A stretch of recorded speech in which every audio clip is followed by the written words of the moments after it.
Hello, welcome to History 1111, uh, History of World Civilizations 1. This is for sections 9 and 11 for the synchronous online course, as in we will be meeting, depending on whether you're in section 9 or section 11, from 3:30 to 4:45 on Monday and Wednesdays, or from 5 o'clock to 6:15. um, so, I am your instructor, Farah Driver. The course is obviously online. This is basically the long version of the syllabus explanation. It will be posted as your introduction. And at the end, I'll be going through some of the how to get to things on the D2L Brightspace page so that you'll know where we're going and how to get to the Zoom meetings and all that fun stuff. But for right now, we need to go through the long version of the syllabus. Now, in our first meeting on Monday, I'm going to do the short version of the syllabus, which is basically the stuff that applies to you and me directly. But the syllabus itself, from a legal perspective, is a contract. It's a contract that has multiple parties. That's why this particular one is 16 pages long. Thank you very much. The parties are you as the student, me as the instructor, the history department as my immediate boss, if you will, or our immediate section, the School of Liberal Arts, which is where the history department is located, and then of course GGC itself, which is why literally there are whole sections of this that apply to different things. So for right now, the very first part, we're in the School of Liberal Arts. This is the history class itself. This is the information about me. I do not live in Georgia. In fact, I don't live anywhere close to Atlanta or Lawrenceville. I live in South Carolina, which is one of the reasons why I'm doing this online. It makes it much easier for me. So if you want to get in touch with me, pretty much the only way to do that is through email. And then if you want to actually physically meet with me, we will do it through a Zoom conference. All you have to do is effectively email me. We can set up a time. Um, I have several other jobs as well, so, and I'm sure you probably do too. So this will be working around our schedules, which is why email is the best way to get in touch with me. And the only email I can use, and there's a clause about this later in the contract in the syllabus, is the email address for Georgia Gwinnett. So if you want to get in touch with me, you must send me email from your Georgia Gwinnett account to mine. Otherwise, I am not allowed to see it. The fastest way to get in touch with me is via email. I check my email daily. It's on my phone, it's on my computer, it's on my iPad, it's on everything that I possibly have access to. So all you have to do is email me and let me know. I am available definitely Monday through Friday. Things are a little dicier over the weekends because, as I mentioned, I have several other jobs. But I will try to be in touch with you as much as I can. And I say this because as we get to the end of the semester, and we're scrambling around trying to get last minute grades in, trying to figure out stuff to get your grade up, you really do need to check your email. You need to check it a lot and you need to be in touch with me a lot because as we get towards the end of the semester, if you're sitting on like an 89, and it can go to a B or it could go to an A. Well, I'm going to work with you to try to get you to that A, but I can't do that if you're not in touch with me, keeping in touch with me and letting me know what's going on. So email is a very good, easy way to do this. It also leaves us a good track, as it were. Everything's in it. So we can constantly refer to things that we've seen before. So it protects us both, gives us all those things. As it says here in the communication, one of the biggest reasons why I cannot respond to any email that you send me outside of GGC is because of FERPA. And this is to protect your rights as well, is to make sure that nobody has gotten access to one of your external accounts and is emailing me to find out your grades or to hack you or to do anything. And in fact, hacking is a big part of why we're not allowed to respond to anything that doesn't come directly from GGC through the GGC email server itself. You should, however, always assume that this is official correspondence. Now, while I want us to have a good working relationship, I want to make it clear, you treat me the same way you would treat an employer or another person whom you respect. I'm not your friend. I'm not related to you. I am your teacher. So you want to be sure that everything you relate to me is treated as what we would refer to as official correspondence, something that's going to go into a record somewhere. As such, don't use text language. Please use formal language or as close to formal as you know. Please use proper grammar, punctuation. Bear in mind that, again, everything that's in the GGC servers is there for perpetuity. They don't delete anything probably ever. So you don't want somebody 10 years from now when you've decided to go on and become president of Harvard or something like that to go back and go, oh, look, this is where you were emailing me and you couldn't spell the word the or something like that. You don't want that. So treat this as official correspondence, be respectful, use all the proper grammar, citation, punctuation, all of that fun stuff. Also, as such, again, not your friend, not your family. I am your instructor. So please refer to me that way. I grew up, boy, I'm going to date myself now, in a period when you didn't address somebody by their first name unless they had given you permission to, or were somebody who actually was your friend or a family member. Otherwise, you always address them as Mr., Ms., Mrs., whatever, professor, instructor, whatever. In this case, I'm your instructor. So please call me Instructor Driver. All right. Because we're doing everything through Brightspace, you're going to want to check your My Courses Brightspace page for us every day. Mainly because if something comes up, because we are synchronous, as in we have these specific meetings. I actually have some other stuff going on this semester. I've got jury duty one day. I've got family members who are having surgery that I have to take care of, things like that. So if something comes up and I'm not going to be able to make it to class, I'm going to post that to you. I'm going to email it to you. I'm going to post an announcement on our My Courses Brightspace page. I'm going to do all that stuff, but you're going to need to check in to know that. So always stay abreast of what's going on in your email and on our Brightspace page. All right, obviously, and I think this kind of goes without saying, you're using a computer, so you got to have a computer. And we're going to do everything through the computer. Everything is going to go literally through our Brightspace page because that's where I have everything set up. That's where we'll be having our discussions, the written discussions, as opposed to the in-class discussions. That's where we'll be having anything that I need to post to you is going to be there. All of the instructions and the things you need to read, depending on which textbook you choose, all of that's going to be listed on that. So you got to have access to that, got to have a computer. All right. Expectations of students, pretty straightforward. All the course materials other than the textbook that you choose, you can access through My Courses. Everything supplemental that I'm giving to you will be through My Courses. I will have your grades in your gradebook in My Courses, but, and I'm putting the stipulation in there right now, I'm manually posting them. Please don't email me the day after you submit something to know your grade is.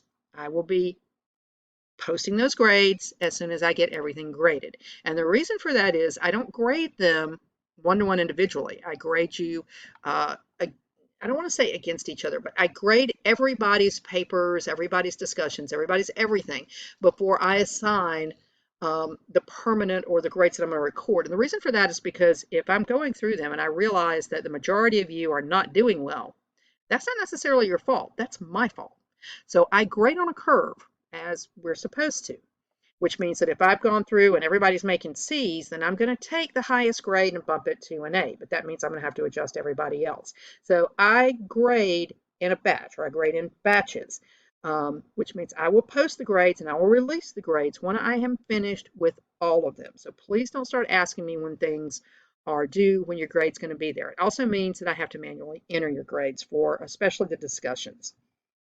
The other thing I'm going to point out is that I give you extra credit. I give you extra credit for the papers, which we'll talk about in a minute, and I'm going to give you extra credit for your tests, which will be on the tests themselves. The two exams, the midterm and the final, will both have extra credit questions. But the nature of the grade book in Brightspace D2L does not allow me to give you a grade over 100. So if you've done really well and you've scored a 120, the best I can do in the grade book is 100 because I give you 120, it actually diminishes your score.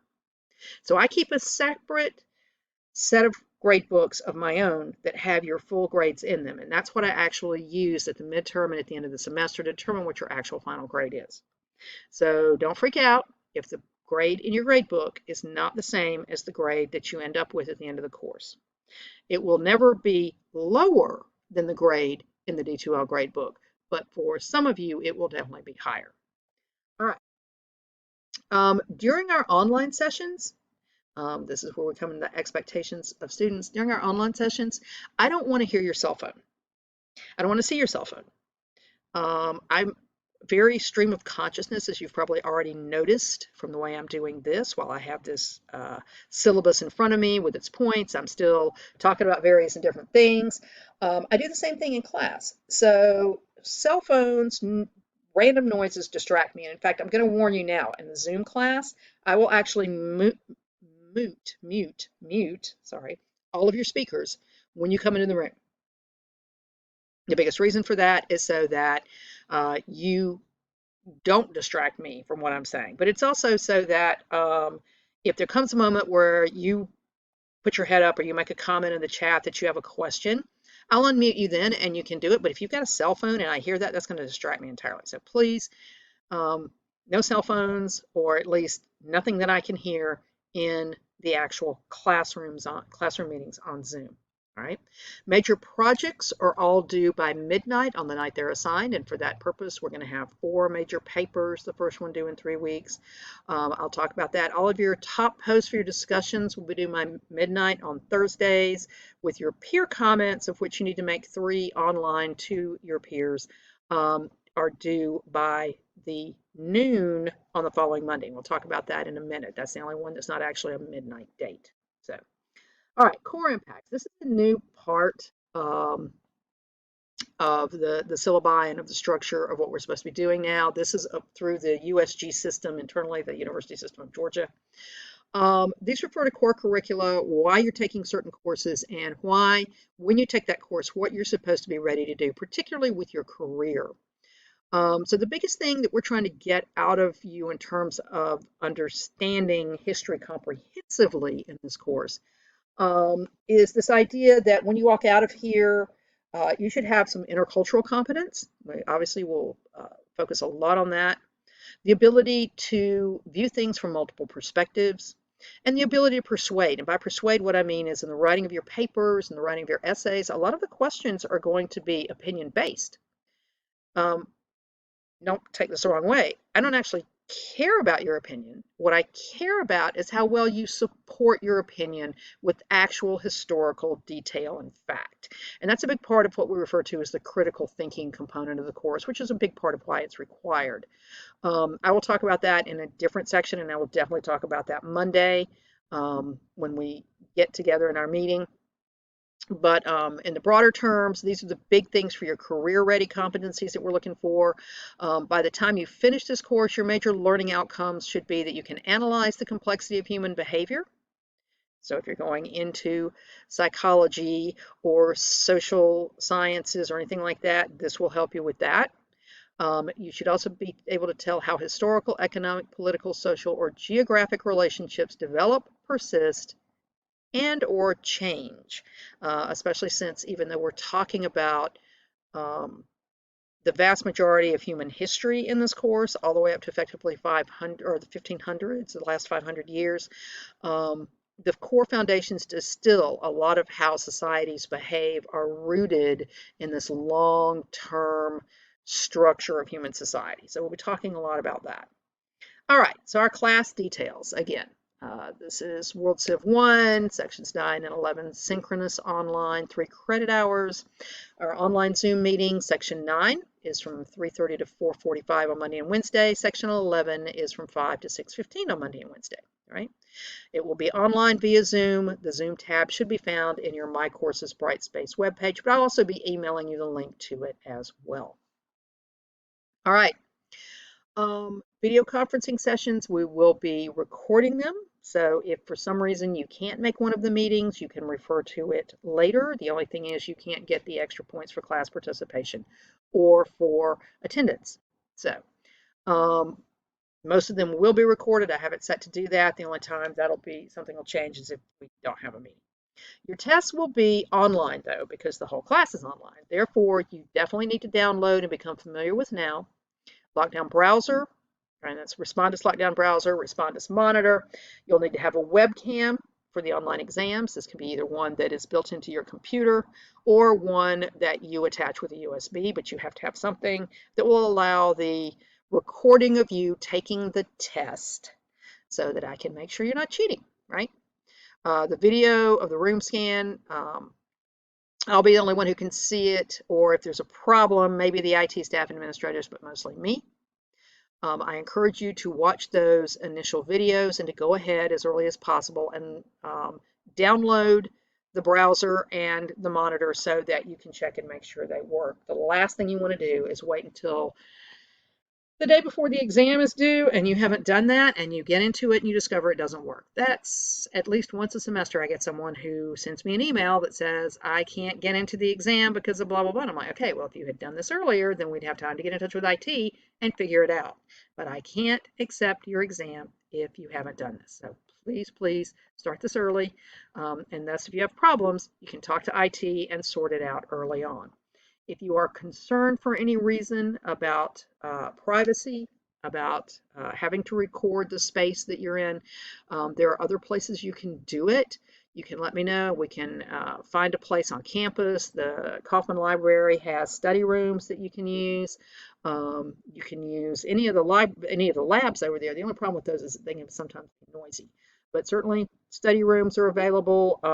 Depending on the time of day, there are free classrooms, empty classrooms that can be used, anything like that on campus. So let me know if you have problems. All right. I love this course description. It is nice and extraordinarily broad. A survey of world history from the beginnings of humankind to the early modern world. Or, as I said a minute ago, the vast majority of human history. Because we start before what is actually history. History itself, and you may want to remember this for future reference, is the study of the written word. Literally, the study of the written word. That's what historians do. That's what makes us different from anthropologists, from archaeologists. We literally look for documents. But this course, because we now approach things a lot more interdisciplinarily, this course starts before writing started. We're going to go all the way back to the origins of mankind, particularly the origins of Homo sapiens, and talk about the way humans progressed as a species, how they developed from, how they developed into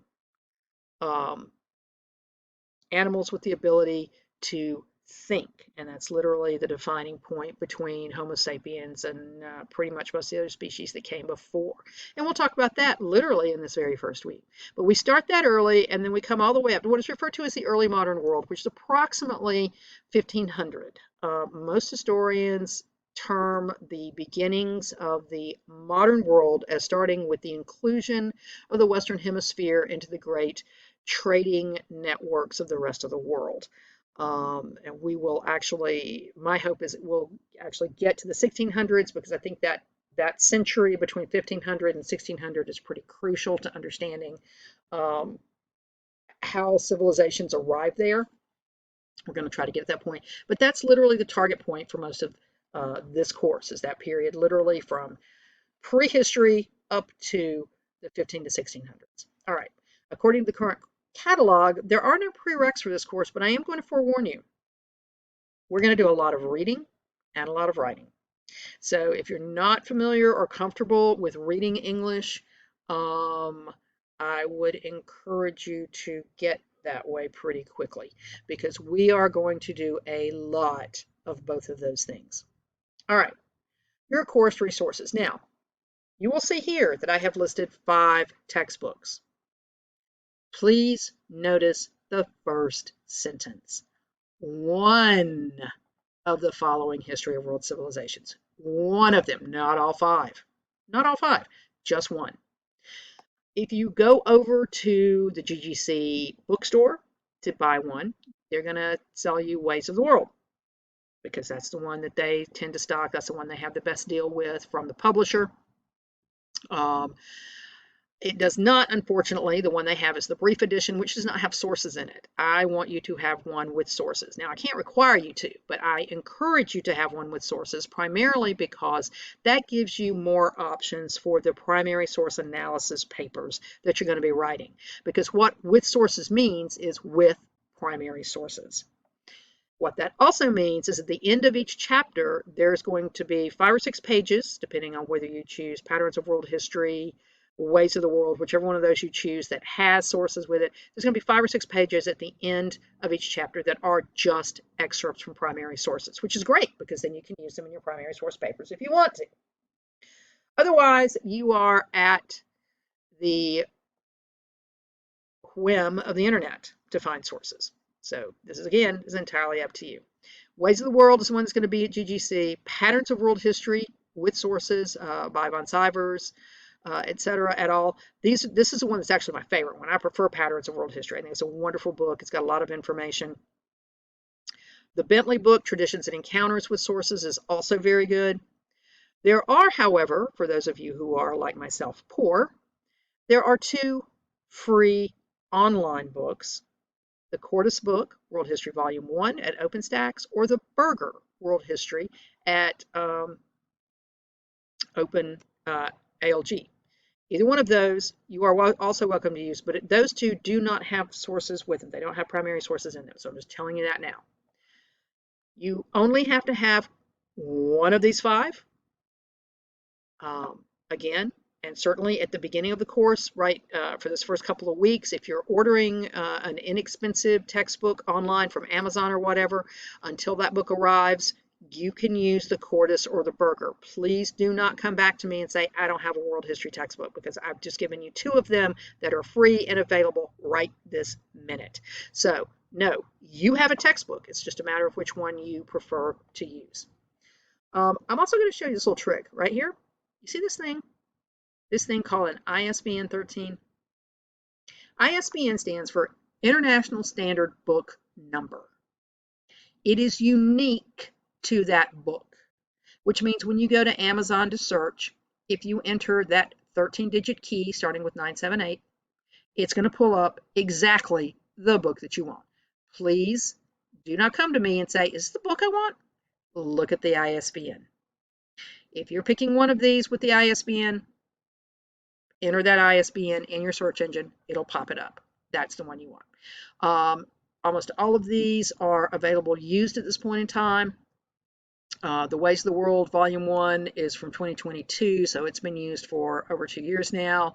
Patterns of World History, almost 4 years now. Traditions and Encounters, almost 4 years now. You can find used copies of these in hard copy. If you go to the GGC bookstore and get Ways of the World as a digital copy, do not ask me for the key. They will give you the key. I do not have the key. I am not ordering the supplements with it. So if you want the supplements, you may order those yourself and you're welcome to use them, but I'm not using them. Everything I have otherwise is available to you on the website. Don't come to me and say, well, I need a key. I don't have the key. They don't give those to me. They give those to you when you buy the book. All right. I actually don't encourage using the digital copies of those for another reason, that being that you only get to rent that digital copy for like 180 days, which usually means you have to return or that book expires before exams. And since I allow you to use the textbook on the exams, it's kind of problematic if you don't have it. So that's entirely up to you as to how you want to do it. Again, if you're worried about it, use one of the free ones. They're there the entire time. All right. The other sources you're going to need are going to come from Peter Frankopan, The Silk Roads, Yuval Noah Harari, Sapiens, and Jared Diamond's Guns, Germs, and Steel. Everything you're going to need to read for those, I have already provided for you. You do not need to buy them. Everything is already uploaded, ready to go on our Brightspace page. And as I said, I will do a separate video of that, show you where they are in each week and where all the readings are. But yes, that is all there. Anything else that I choose to use, I will put on my space or on my courses in your Brightspace page, so you don't have to worry about that. They will also be linked in the week that they are necessary. But for the most part, everything you need is actually already available to you, especially if you're using one of the free online books. All right, the course goals, objectives, outcomes. In the end, you should be able to use critical thinking skills to critique and analyze historical data. In fact, we refer to this course as a critical thinking course. Develop writing and oral skills to present historical concepts and ideas. Writing particularly, since we are online, so it's going to be very heavily in the writing area. Understand historical events over time and their connection to the present. That's a big point of pretty much all history. A lot of people like to say, well, we take history courses so we learn not to repeat the mistakes. Okay, I'm going to give, if you can show me one example of where humanity has learned something from the past and not made the same mistake, I'll give you 50 extra credit points on your final exam, because such a thing does not exist. We have never learned from our mistakes. The distinction we have, however, is that everything in the past is in some way, shape, or form connected to where we are today. And that's a big part of what we're going to be learning. And usually it is actually still in the mistake area. Develop an understanding of diverse cultural perspectives across history. That's a big one. We cover the world, the world. This is not a Western Civ course. This is a world history course. So we're going to spend a lot of time talking about Southeast Asia, Africa, the Western Hemisphere, the South Pacific, all of these areas that are not part of the European collective. So please understand that right now. We're looking at a lot of different ways that people interact in different places. Cultivate an attitude of positive civic engagement, ethical responsibility from a local and global perspective. So yeah, again, a big part of what we're talking about is the world and hopefully how we can make it better. Maybe, maybe, maybe. All right, course requirements and grading. Again, everything's going to be through your My Courses on Brightspace, D2L, however you want to call it. They seem to want to change the name all the time. These links, by the way, will take you there. So yeah, it's going to take you to your My Courses, gdc.edu. The grading scale, GDC operates on the standard college scale, which is not the plus minus system, it's the flat. 90 to 100 is an A, 80 to 89 is a B, 70 to 79 is a C, D, 60 to 69 is a D. And we try not to think about anything below that. But yeah, it's pretty much your standard 10-point scale. Anywhere you fall in that is going to get you the same value point on your GPA, right? All right, grading percentages. We're going to do 13 discussions. Now, a lot of you are going to look at this and go, oh, great, you're only going to count the top 10, so I only have to do 10. Bigger fool thou. I usually do this because it takes most people about 3 weeks to start to learn what we're looking for in these discussions and to get your grades to where you want them to be. So yeah, you're going to want to attempt as many of the discussions as you can, because the more you do, the better you become at it. If you could all walk into this course and start off from the start making A's, you wouldn't actually need it. But that's not really the way this works. It's a critical thinking course. It's designed to teach you a certain way of thinking, of analyzing, of considering not just what you read, but why you're reading it, where it comes from. So yeah, there are going to be 13. I'm going to count the top 10. They're worth 40% of your total grade, which means that basically you don't do them, you're going to fail. Right? The best you can do if you score 100 on everything else is make a 60, which is a D. I don't encourage that. You're going to have 4 primary source papers. They count for a total of 32% of your grade. They are worth 8% each. If you choose not to do those, the highest you can make in the course is 68. So you're still looking at a D. What we're really looking at is that you need to do all of that, right? Your midterm exam, which is early. I find this new semester interesting. Midterm grades are due by February the 22nd, so we're not actually halfway through the course before your midterm grade is due. But your midterm exam is worth 13% and your final is worth 15%. So you add that all together and that gets you your 100%. All right. Late work policy. This seems to be the bugaboo. I'm going to say it now. I'm going to repeat it. I'm going to say it again Monday, and I'm probably going to say it a lot because people don't tend to pay me any attention on this, but here's the late work policy. 10% per day for up to 3 days, after which I reserve the right not to accept it. Okay, you don't turn in a discussion post on Thursday, you turn it on Friday, you've lost 10%. The highest you can make, if it's brilliant, is 90%. You can still make an A, but it's got to be great. You wait till Saturday, 80%. You wait till Sunday, 70%. You wait till Monday, if I choose to accept it, it's 60%. So think about that when you're debating whether you're going to do the discussion post or not. You want to have them in on time. The other point that I would make, though, is that if you have a valid reason for it being late, you need to let me know. But you need to let me know before it's due, or as close to the due date as possible. Don't wait until Monday and say, oh, yeah, I had a family issue and I couldn't get it done. No, no, no. It's due on Thursday. Email me on Thursday if you can, at the latest on Friday. You got a paper due on a Monday night, do not wait until Tuesday or Wednesday to email me if there's a problem. Email me as soon as you know what the problem is. I'm much more forgiving if I know ahead of time. And there are valid reasons. Illness, emergency, accident, all those kind of things count as valid reasons. It's the same things that you're going to find in the student handbook.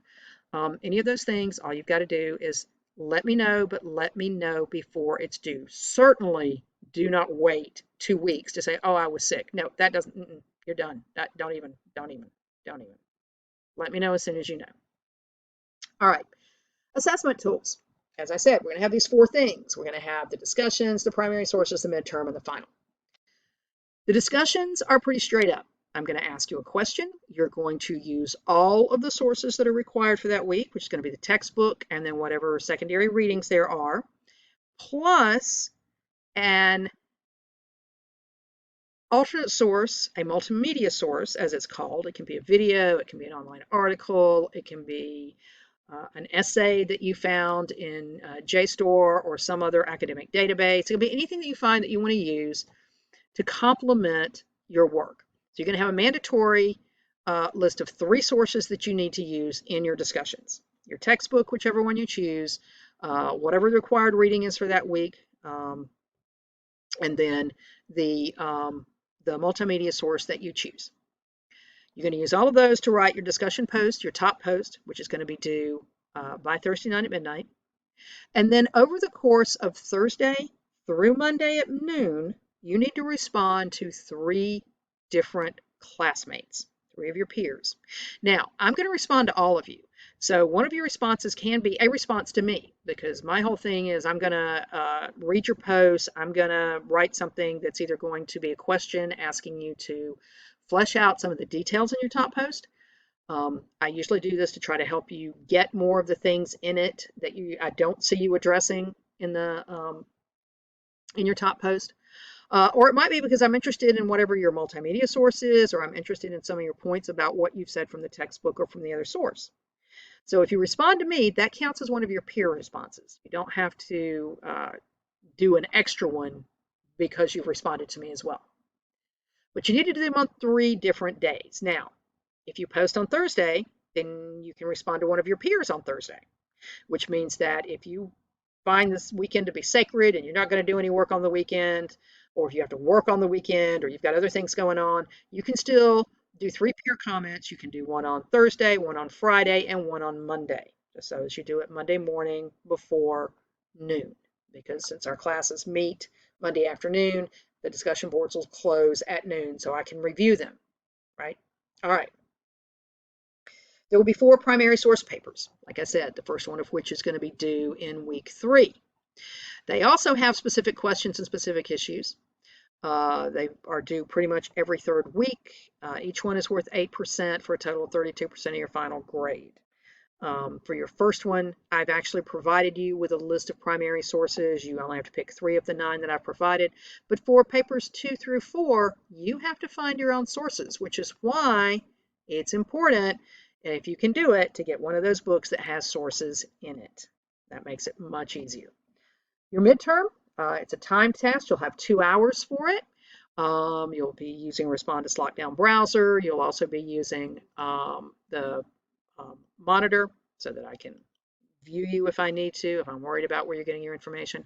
I would point out that Respondus Lockdown Browser is going to lock down your computer. So if you are planning to use the textbook, which you're allowed to, you're going to want to have access to it on either an iPad or a phone or some other device if you're using one of the online ones. If you're using one of the paper ones, it's much easier.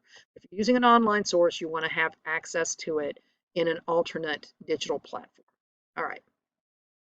All of the midterm and the final, all of the questions are essay. This shouldn't be a surprise. Again, this is a critical thinking course. You're going to be asked to analyze and trace the history of certain things. So you're going to need to write long answers. So be prepared for that. The final, also, same way as the midterm, except that you'll get 3 hours for it because it counts a little bit more and it's going to cover everything in the course. Both the midterm and the final are cumulative. All right, here's a big bugaboo. I'm going to put it out there right now. Again, I'll do a separate video on this. APA citation is mandatory for everything. Discussion posts, primary source papers, exams. You will be required to cite at the end of any sentence where you use information from one of the sources. Citation in APA is parenthetical. You open the parentheses, you put the author's last name, you put the date, you put the page number, you close the parentheses. Very easy. It also requires a works cited at the end of the discussion, at the end of the paper, at the end of the exam, where you list the sources that you have cited. So that if you cite Jared Diamond, and you have cited him in the body of your paper, and you put Diamond 1997, page 203, in your works cited, I should be able to go directly to it where your list of sources is alphabetical. The first thing in any citation at the end is the author's name. I'm looking for Diamond. I should be able to go to Diamond, see Guns, Germs, and Steels, The Fate of Human Societies, W.W. Norton, 1997, etc. Should all be there. All right, class participation and extra credit.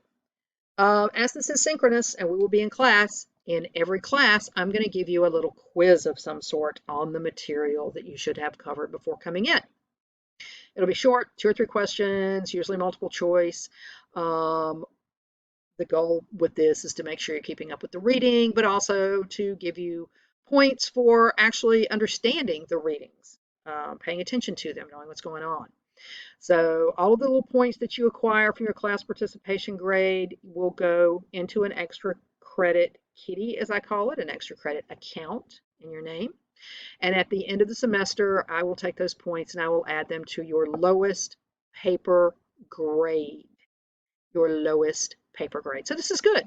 Again, if you could do all of this, you wouldn't need to be taking this class, which means that the first couple of papers are probably going to be pretty low in terms of point values because you're learning how to analyze primary sources and think about them and use them in the course of making an argument. Thus, this will give you extra credit points to go towards those things. Now, in the first couple of weeks, I must mandatorily take attendance because the university requires it for financial aid. So if you don't come to class at the end of the second week, if you have not been into one of my classes, I will count you as not attending and you'll be dropped from the class roll. So you definitely want to be in the synchronous class on Monday and Wednesday for at least the first 2 weeks. If you choose after that, you don't want to come, I'm going to record all of them. That's fine. I don't encourage that because I do think the classroom experience is very important. And in fact, that's why we're doing this synchronously as opposed to asynchronous where you wouldn't be in a class at all. It would all be done online. But if you choose to go that route, you can watch them or not watch them, do the discussions, turn in the papers, do the exams, whatever. Again, though, a big function to me of the classroom experience is that we're going to be talking about the history and we're going to be talking about these sources and about these discussion posts and about these ideas in the discussion posts. So my intention is that on Wednesdays, I'll go over some of the general history of the time period we're talking about, point you in different directions for what we're doing with that. Take any questions you have about the general history. And then on Mondays, we'll be talking literally about the information in the discussions and using a lot more of the secondary readings in those sessions. So that's kind of how I see what we're doing with the Monday and Wednesday classes, is what I'd like to see us doing. If you think you can get by without attending the class, that's entirely up to you. But if you don't come during the first 2 weeks, you will be dropped from the course. So please pay attention to that. All right. All right. Here is basically the syllabus structure and what I'm planning to do. Our first week, starting this coming Monday, January the 8th, we're going to be doing a general intro, prehistory, what is bias, what is civilization. I'm going to cover all that on Monday. And then on Wednesday, we'll kind of be talking about the origins of mankind. Your readings will be posted online in our Brightspace page, our My Courses, Brightspace, D2L, whatever you want to call it. On each week, they're in the content section, and they're also listed in the discussions themselves. So I will show you all of that again in a different video.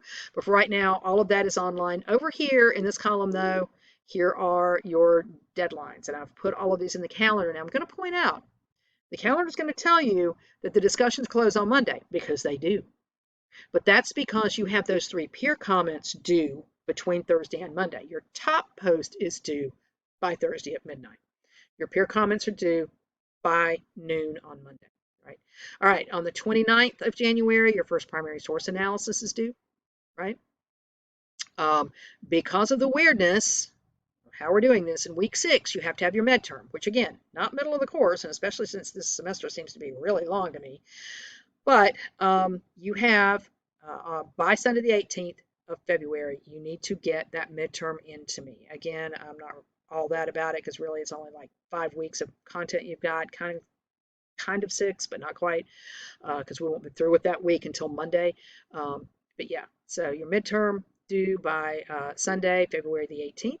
And then your second primary source analysis due by February 26th, which means that because I have to post grades this week, your midterm grade is going to be really light. It's really just going to be your first primary source paper, the discussions to that point, and the midterm. So don't get all freaked out about it. But by then, you'll have some understanding of how things work, right?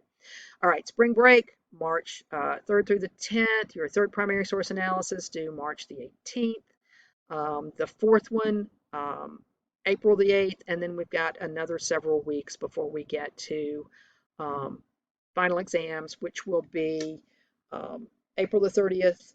Your final exam is due by May the 5th, because I have to have grades in bright and early on May the 8th. There you go. All right, so final exam details, again, as with the midterm, got to have Respondus Lockdown Browser, got to have the proctoring thing, all of that. All right, this is an history course. You will be expected to know some history.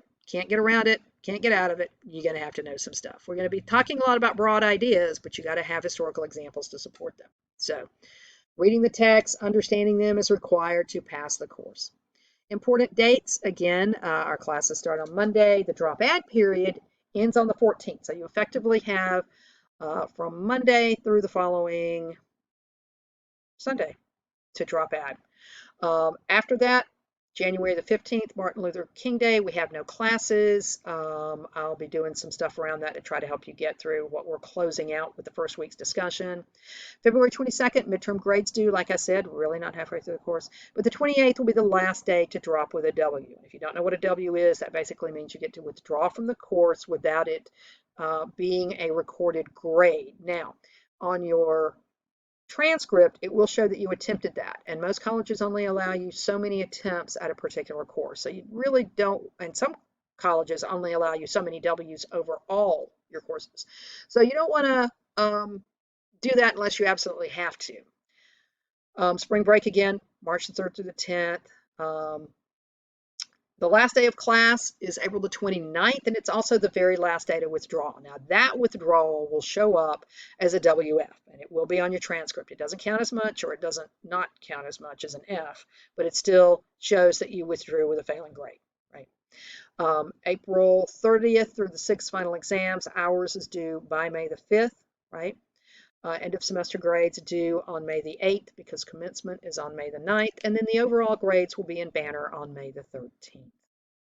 Course changes. I reserve the right, particularly as we go along, if something happens, say we have an outbreak of some kind of plague and the school gets shut down, or if weather's bad and the school closes.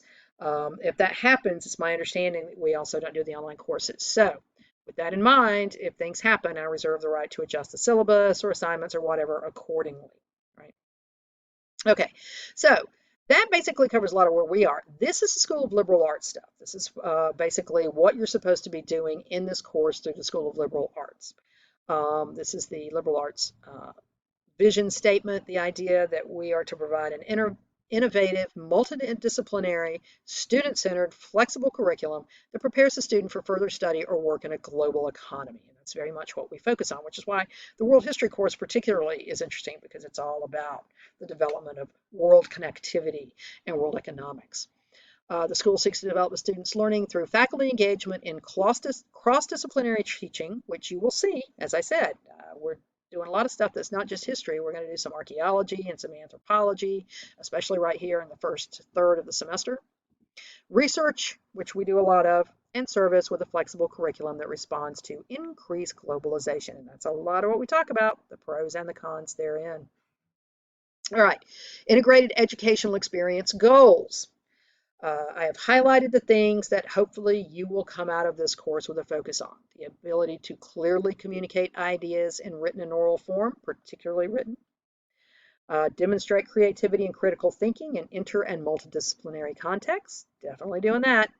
And demonstrate effective use of information technology. Well, you're in an online synchronous class, so yep, we're getting there too. If you're a history major, these are some of the things that you're supposed to be getting out of the history program itself. Certainly, interpret and evaluate primary and secondary sources is a big part of this course. Retain a useful body of historical knowledge of key people, places, events, and trends in history. Oh, definitely. Interpret and evaluate historical arguments. We will be talking a lot, particularly on Monday, about historiography and what exactly that is, the history of history itself, how history has been interpreted, how it's related to how people think, cultural activities, and political structures, very much into political structures. We'll talk about that. Produce historical research that demonstrates critical thinking, develops an argument with evidence, and adheres to the standards of attribution and citation used by professional historians. Yep, we'll definitely be doing all of that. Even if you're not a history major, you'll be doing that because that's just part of the academic process. And prepare for future endeavors and careers arising from and enhanced by historical knowledge, methods, and skills. Certainly the methods and skills. A lot of you are not going to be all that about the history, but the stuff you're going to learn in here otherwise is a big part of why we're doing this. All right. Academic integrity and the use of Turnitin. This is college-wide. It is university-wide. It's not just the School of Liberal Arts. It's everywhere. So I use Turnitin for everything. Your discussions will go through Turnitin. Your papers will go through Turnitin. Your exams will go through Turnitin. A big part of this is to look for plagiarism and for what I consider to be misuse of other people's works and or academic dishonesty in the use of artificial intelligence. Those are all no-nos.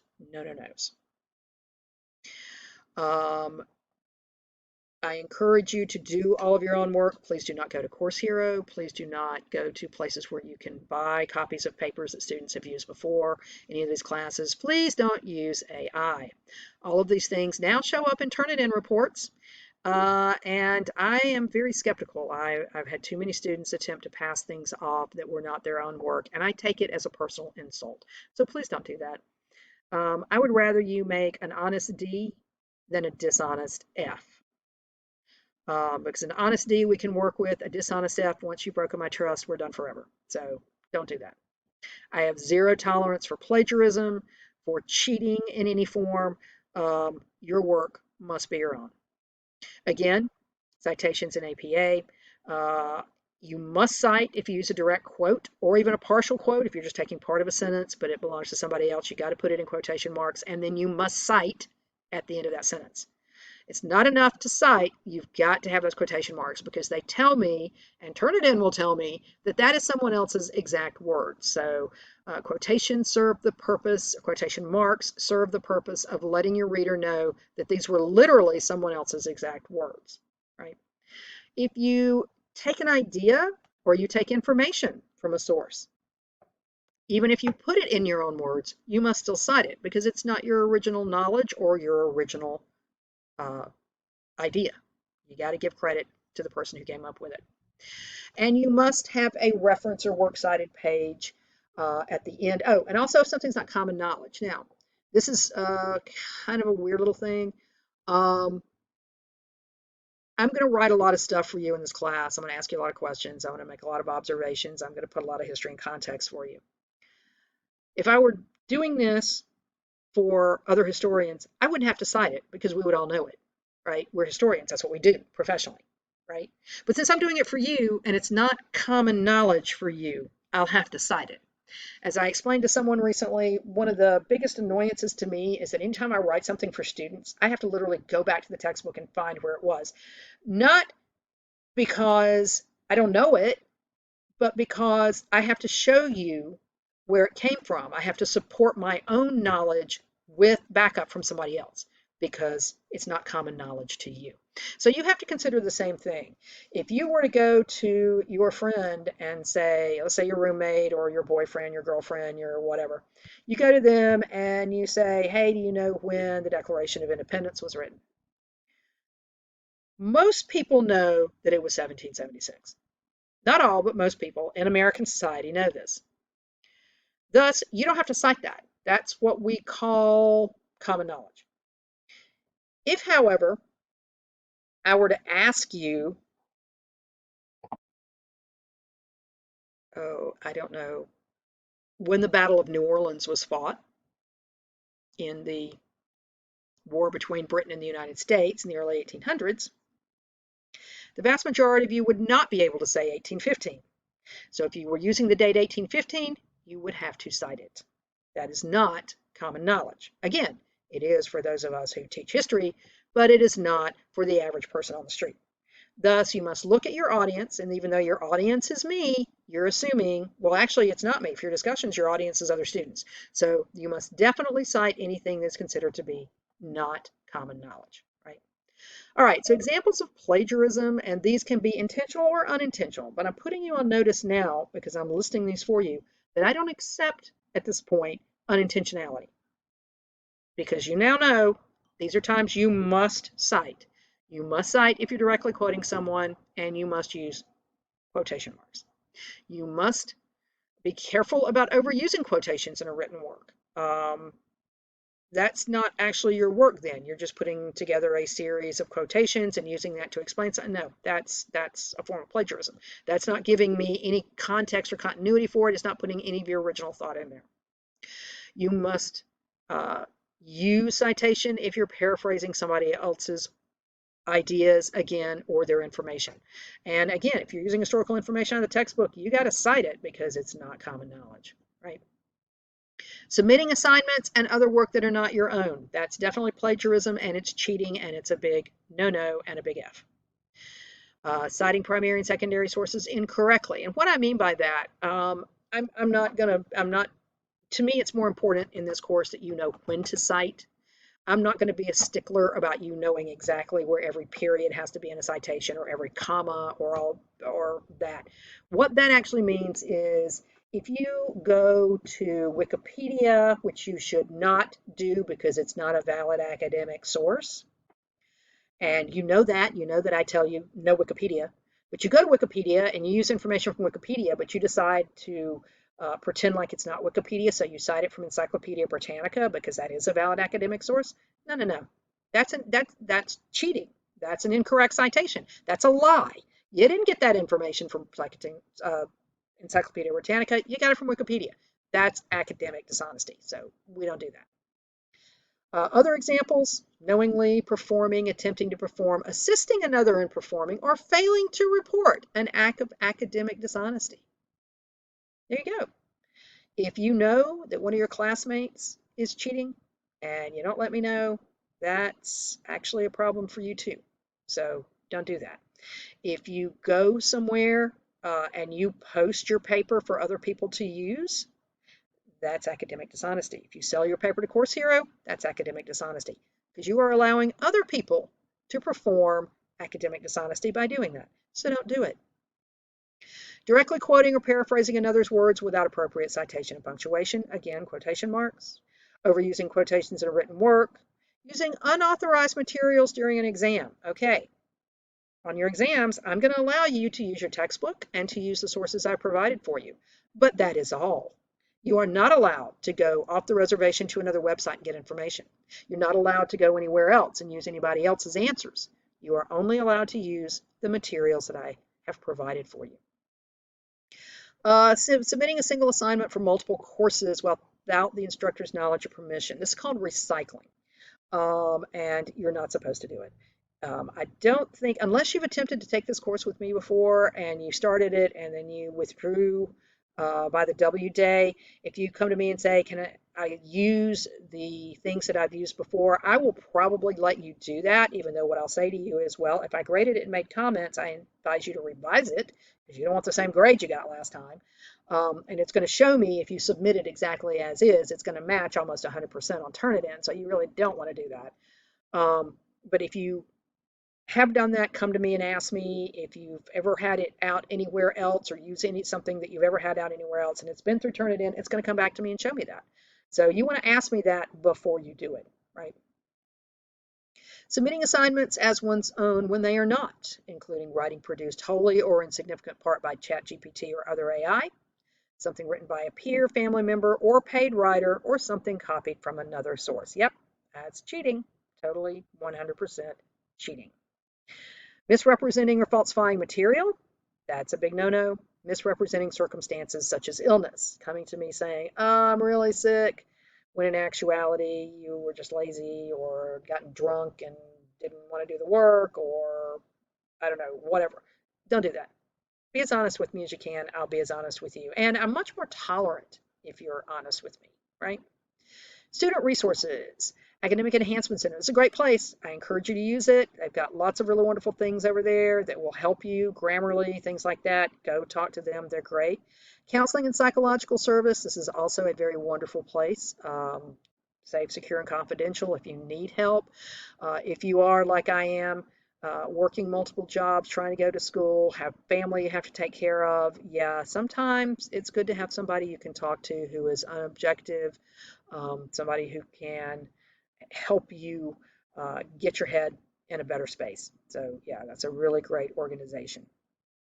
Dean of Students, very, very nice person, very good for helping, especially in a crisis or emergency situation.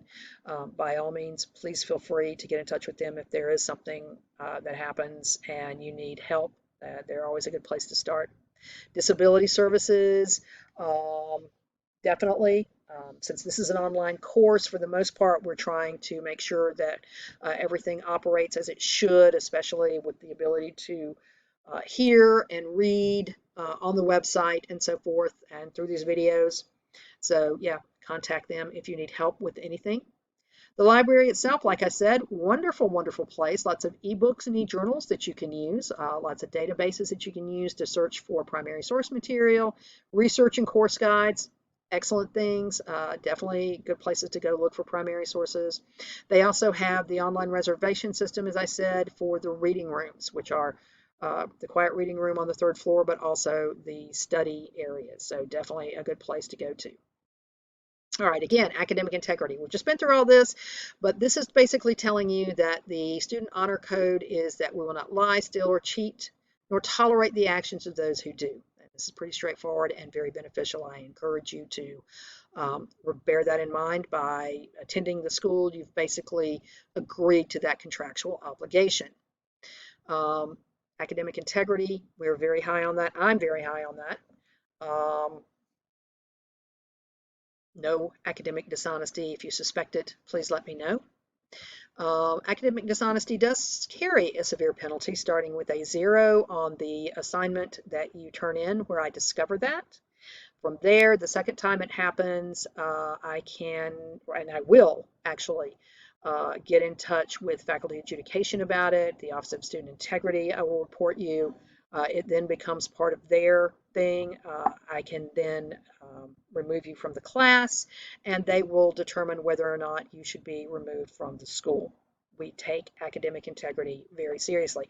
And if you need an example of that, I would encourage you to pay attention to the news.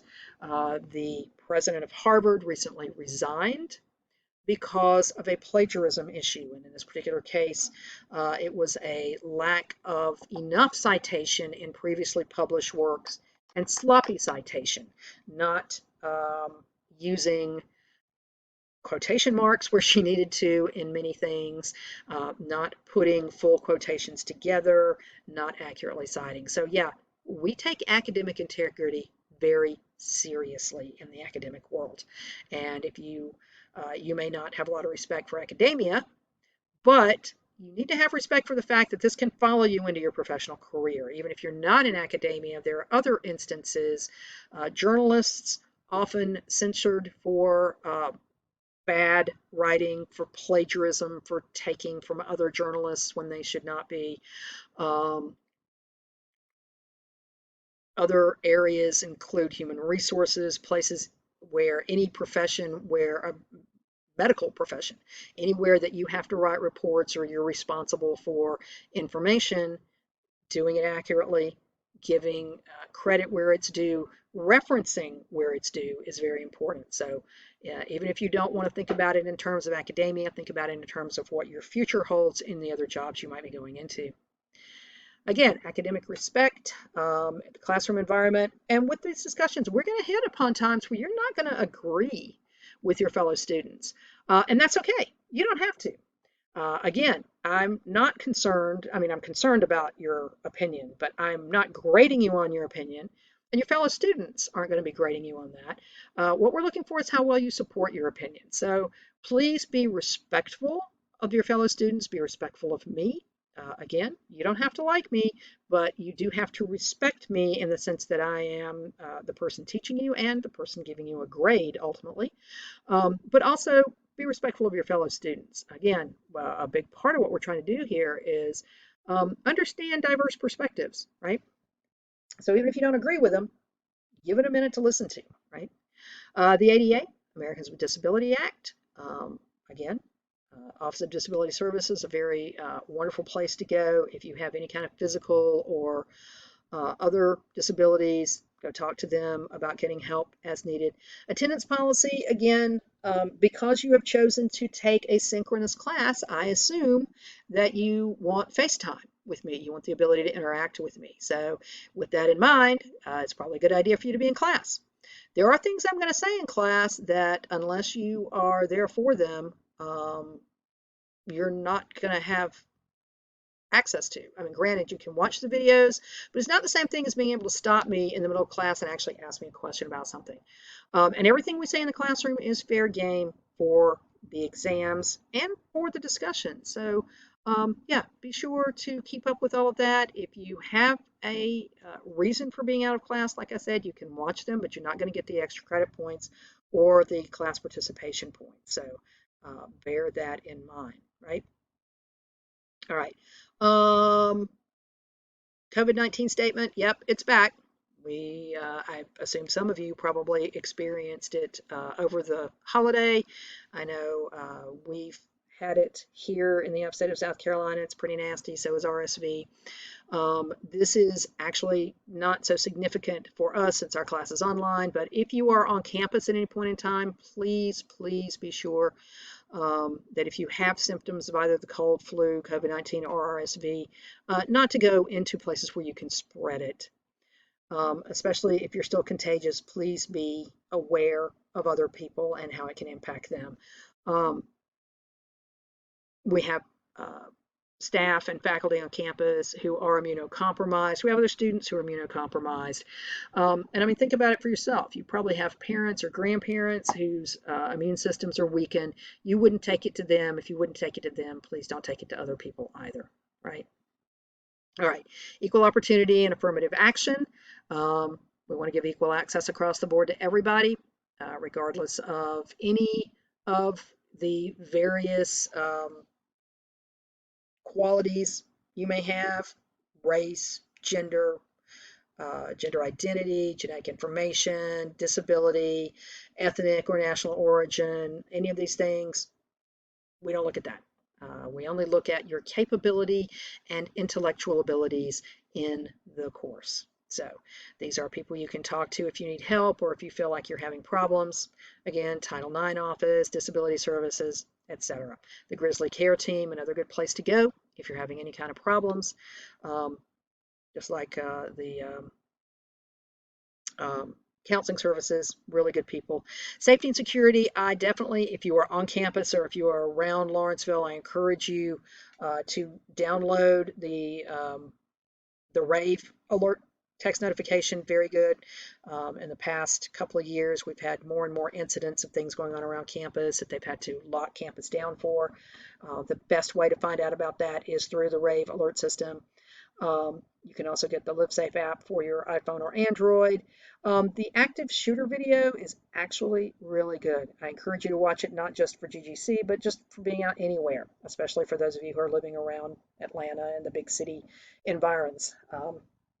Really good idea. More and more weird things are happening all the time, right? All right, sexual misconduct statement. We don't want that to happen. So there you go. I encourage you to read through this to know about the sexual misconduct resources as well as the Title IX sexual misconduct policy. If you have problems, please report them, especially if they involve someone such as a faculty member or a person on staff who is in a position that where they should not in any way, shape, or form be taking advantage of you. All right. All of this last part, by the way, all of this is via, here we go, going all the way back up here to the Georgia Gwinnett college policies. These last 3 pages are just the college policies. So, all right, that is your syllabus. I know it's long. And as I said, I'll be going over the short version of it for you on Monday, but I encourage you to pay attention to this, to keep it handy. I'm posting this as the introduction for the course, and then I'll also be doing a quick little video on how to navigate our Brightspace page as well, so that you'll know where to go to look for things and how to get into the Zoom classroom, as well as through the email that I'll send you with the link. So welcome to the course, whether you're in section 9 or 11. If you have questions, right here, email me. This is the best way to get in touch with me. Otherwise, I will see you in class on Monday. Thank you.